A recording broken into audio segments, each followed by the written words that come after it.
quick 10 seconds introduction of what is your brand about, so the audience can relate more. First of all, they can lift their heads, and then, because your introduction will be so exciting that they're like, we want to learn all these strategies, how to embrace all these young consumers, like that we've been hearing all day, that we need to embrace young consumers in Saudi.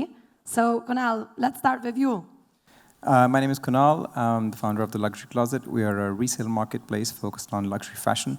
And our purpose is to make the luxury industry more sustainable and accessible. Abdulaziz? Evening. My name is Abdulaziz, and our company is Flowered.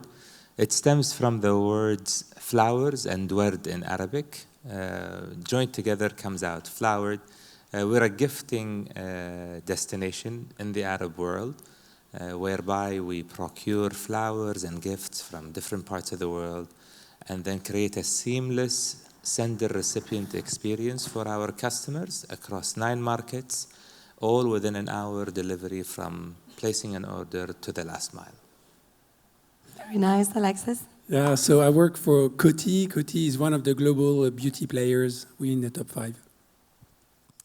Very nice. So I think we will start, Alexis, with you, because so many of us would like to really understand how do you, like such a long history of the brand, so clearly you're doing something right to embrace that young generation, online, offline. You operate in so many different markets, so many different brands. So can you tell us maybe some examples from different parts of the world, but also if you can focus on this part of the world, how do you actually embrace young consumers and convince them to come and shop your products when you bring such a long history of the brand? Yeah, thank you, Lina. Of course, it's an obsession. Believe it or not, but 70% of the purchases are digitally influenced, whether they happen online or offline in the beauty industry. So that means that, of course, we engage all the youth on all the social media platforms to start with. That's the journey starts with the upstream part of the conversion funnel with advocacy. So that's how we engage. And advocacy means we engage local creators, global creators, and we do the same with influencers, and sometimes our own employees or people working in the R&D department play that game as well, to really advocate all the good products. I can give you a very concrete example of how we activate that. In Saudi, recently, we relaunched one of our brands, is Bourgeois, which is a market leader here for a couple of decades. And we launched a product called Air Mat, where to engage with the youth and make sure that we rejuvenate our base, we asked them to become the new face of the brand. So not only we had thousands of applications through videos, which themselves turned into visibility, but also we localized the new faces of the brand to the point that now we send these people to the global events of the brand. So it's a virtuous cycle where you engage, you differentiate, you localize, just to give you one illustration. And of course, we also engage in the point of sale. So that's, I think it's been mentioned several times, we have virtual try-ons on the spot. You have fragrance finders for our luxury fragrances. And you have even QR codes to drive you to tutorials of some of the influencers. So it's full cycle. I actually, in Dubai, every time you do the activation, I completely agree to your point. I go there to see it, and then I still end up buying online. So definitely all the touch points can resonate. And Middle East, I think, is such an experimental sort of environment, but the more you do, I know it's helping your sales and kind of keeps it relevant, but also I think you remain really relevant because, it's always on top of mind. Have you seen it? Have you been? Have you touched it, And it's really like conversation opener, at least in the retail scene. Yeah. So it's real engagement. Now, Abdulaziz, moving to you. So for those of you that don't know, take the name, Flowered, and Google it, because I think this is one of the first brands that we can learn, as a European, I can tell you we can learn a lot in Europe, how these guys are doing gifting. I've been working here for 12 years, and until Flowered, I would say we looked into the West and copied the West. And then here's Flowered comes, and now everyone, at least in Saudi, every brand I work with, they look at you.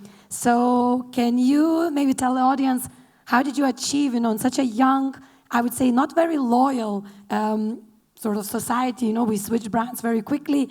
You managed to achieve, Abdulaziz, something that a lot of brands are jealous of. So can you tell us more about the success of Flowered and how did you make it, to deliver such a unique gifting experience to consumers within 1 hour? Thanks for the humbling words, honestly. Please ground me. All right, so I think all in all, gifting is just so much embedded in our DNA, our culture, and it's not just this part of the world, right? It's all over the world. People are generally expressive, out of gratitude, and even the poorest would probably carve out some food from his or her table just as a token of appreciation for someone that's done him or her some good. Well, this part of the world is not native to that, right? It's not alien to what I was just explaining.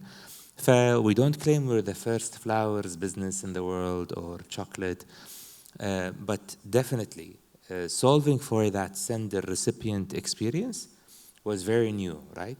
The experience that people were used to is buying something online, not knowing the address of the recipient, that generally bringing it to my place or buying it off the retail and then gift wrapping it myself, maybe buying some flowers, adding it on top of the gift, and then going to a reception or party or meeting X in the office or giving them that gift. That's a lot of hassle compared to many established verticals online. The experience was just so broken, and that's where the opportunity kind of came about. We started with flowers because we think flowers were very expressive, and I recall the very early kind of slogans we started with is everything's better with flowers. Back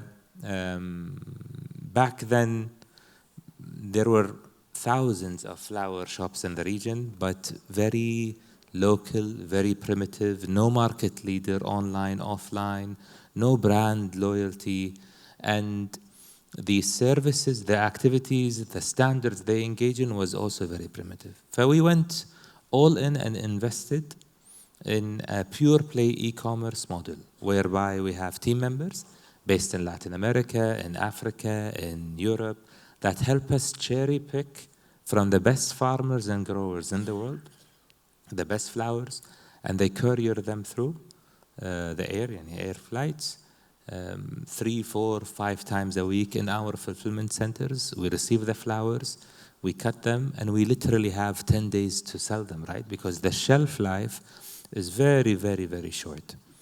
In the event a customer makes a purchase, very easily, I don't know the address of Lena, but I just want to thank her for a lovely evening today. All I need to do is just insert her phone number, and then the system tracks your address. You choose the delivery slot that you want, and we can deliver it as soon as in 1 hour from receiving the order. Started off really well, and I think we were blessed and fortunate with COVID, because suddenly the whole world was locked down, and we had many friends and family and loved ones that were separated, that were not in the same place. So I think if fortune favors the prepared, we were very fortunate in that we were really prepared, and we really doubled down. So back then, the Arab world had like a $3.5 trillion economy. Only 29 billion was online, right? That's south of 1% e-commerce penetration. And I think COVID, along with other factors we can touch on later, has really helped people like ourselves, like myself, Mohammed, Ibrahim, my partners who are here, right? It's really helped us increase and just have a surge in that e-commerce penetration. With our readiness, we doubled down, and we literally went from COVID started, we were operating, I think, around 2 cities. And in probably 2 years' time, we were operating in around 30 cities. Today, we operate in around 40 cities across 9 markets.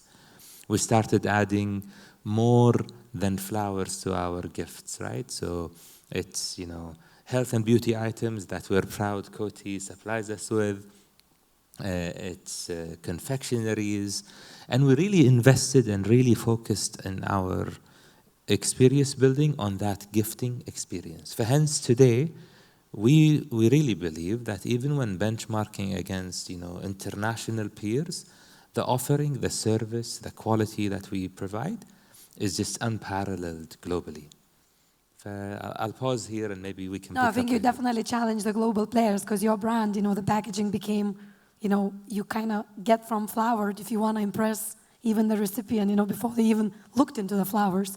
So, and for those of you that have been in Riyadh traffic, just imagine delivering and preparing, delivering in an hour. It's a challenge on its own. But we will switch to you, Kunal. You've been actually one of the pioneers. We meet on I don't know how many e-commerce events, and you actually have been one of the pioneers of e-commerce and in the region, and not just e-commerce, in a sort of circular economy that we've been hearing it, where a lot of people just assume that everything on your marketplace could be fake. And now, we went full 360, and I would say this young generation, as we're talking, is playing a big role because they do want second-hand and all on so on and so forth. So can you tell us, how do you keep acquiring consumers? How is Luxury Closet in terms of expanding? How do you retain the customers so they don't, Walmart started selling Hermes bags, last week. So how do you make sure that they continue still shopping on Luxury Closet and don't switch to the global players? Really? Yes, Walmart started selling Hermes bags. Yes, that is correct. Walmart sells Hermes bags. So this is like the day and age we live in. Like, who would have thought you can go to Walmart online and buy a Hermes bag? I didn't think of it. Forget anybody else. So, and it's happening. Yeah. But in your question, you asked me a question, and you also gave me kind of the answer. The problem statement was people would come to the Luxury Closet. They would look at all these wonderful products, and we shoot them with great care. The idea is to give the same level of clarity on the product that you would get from, Net-a-Porter, Farfetch. So, people would look at the product, these really nice, well-shot products. They'd look at a nice website, and then they look at the price, and they'd be like, well, is this real? And the solution to retaining the customer is you deliver a real product within 24, 48 hours that the customer, that beats the customer's expectations. So when the customer then goes through this aha moment, you retain them. An example is my wife. She went to the Luxury Closet. She was looking for a Fendi bag, a Fendi peekaboo bag. She found something really nice. She was like, you know what, this will be really nice. I'd like to have it. And I was like, absolutely, darling, here you go. Since I'm the CEO, we don't normally do 2-hour deliveries, but 2-hour delivery comes to my house. I give it to her, and she was like, and she kept on looking at the bag. And I was like, what are you looking for? She's like, where is it used? And I was like, haha. We really, really, really shattered this expectation that, used means it's, you can visibly tell it's used. You can't. The fact is, there are, trillion, maybe $3 trillion of inventory sitting in people's closets around the world. That is 10 times the inventory the world sells in a year. So imagine the market to find products from is 10 times all of the inventory sitting in shop windows around the world. And most of that inventory, it's not possible to use it. This is 150 items a person on average. You can't use it. So the fact being, most of these items are barely worn. So the world doesn't need to build more products. They just need to take that product from the closet and rehome it to give it to somebody else. So that's really what we do. As I think Max described before, it's a complex process. We work with a consignment model. What that means is we go to the customer's house, We advise them on the item pricing. We collect the item, bring it in, we authenticate photo content, put the item online, and then we deliver it across the world. So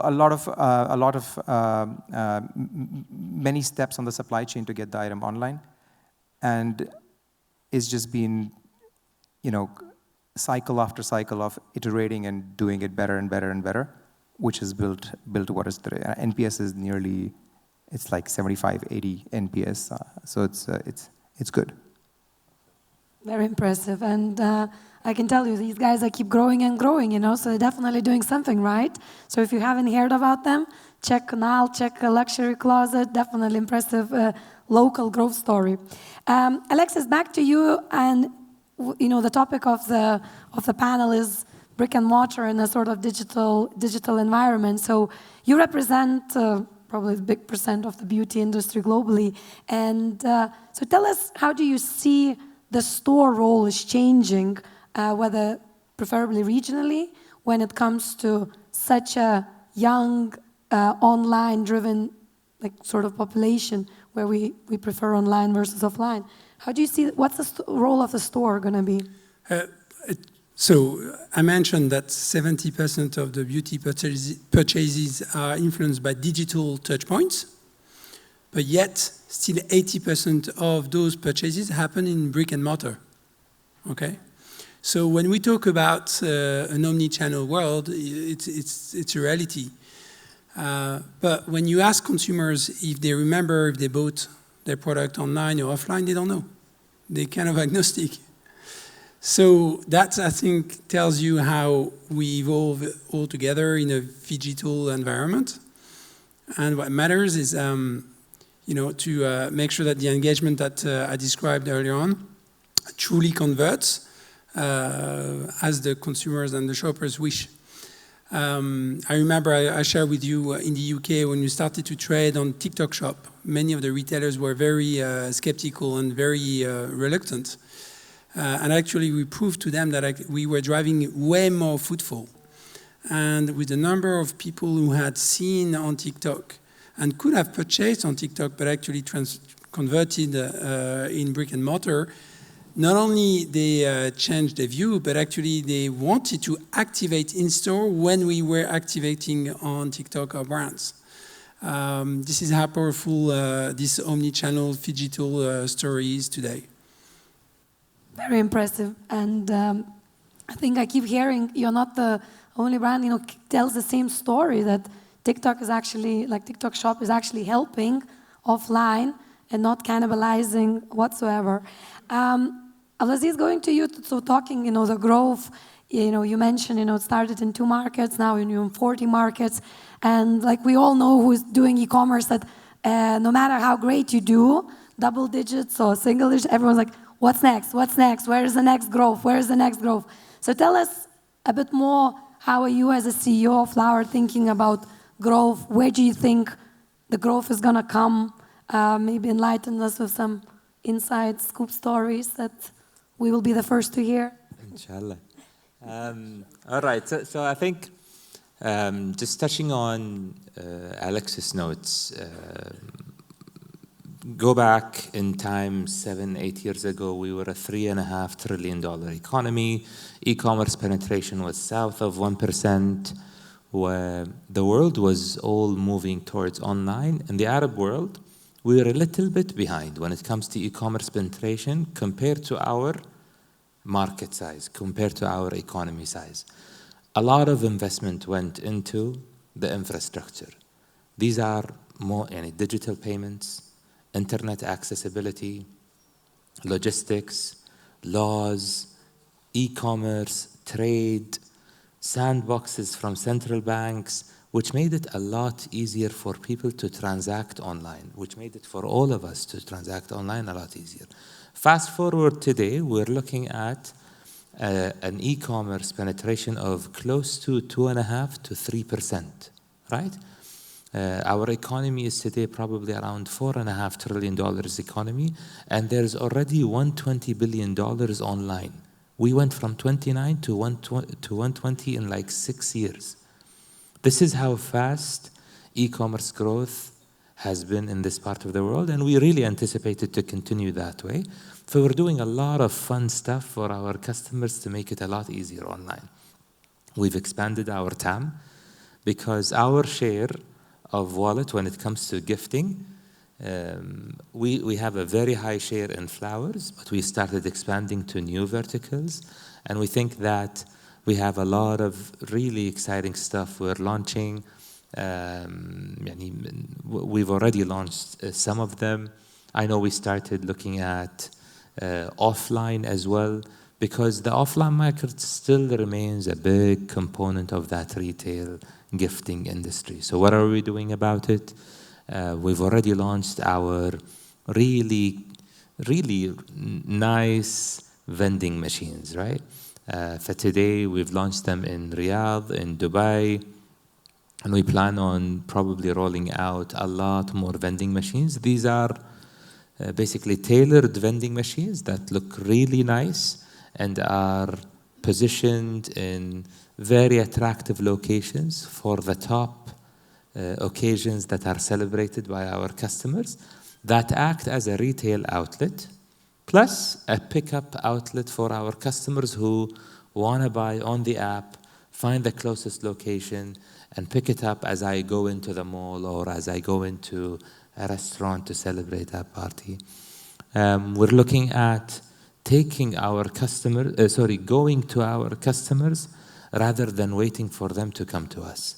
So also through great partners that we've already started working with, making sure there is a gifting checkout process on our partners' websites, whereby we can pick up the actual item, gift wrap it in a really nice way, because no matter how much we invest in expanding our offering and SKUs, we will never cater to everyone's taste, right? I think naturally, going back to your youth question and how do we go about it, naturally the demographics already imply that a majority of our population or a significant minority of our population are below the age of 30, right? Naturally, the channels for reaching our customers, be it of digital, we're very proud that TikTok actually wrote about us, I think, 1 or 2 case studies already of how do we tackle our customers online. So whether it's digital or the offline activations and retail, kind of indirect retail presence that we've already established and continue to invest in going forward. Very nice. Definitely, guys, check their vending machines. They are quite fancy vending machines, and it saved a lot of my husband from a lot of trouble, for sure. Kunal, final question for you, because we are out of time completely, but you actually went other way around, online to offline. Tell us the reason why and how is it going, this whole omni-channel journey in 1 minute. That is correct. Started online, but customers really wanted to come see the bag or come drop off the bag. We're a very small kind of like company back then, so we put a nice sofa and a table there to welcome customers. And that was kind of the beginning of it. So customers would start requesting, saying, hey, can I come pick it up or can I come look at this?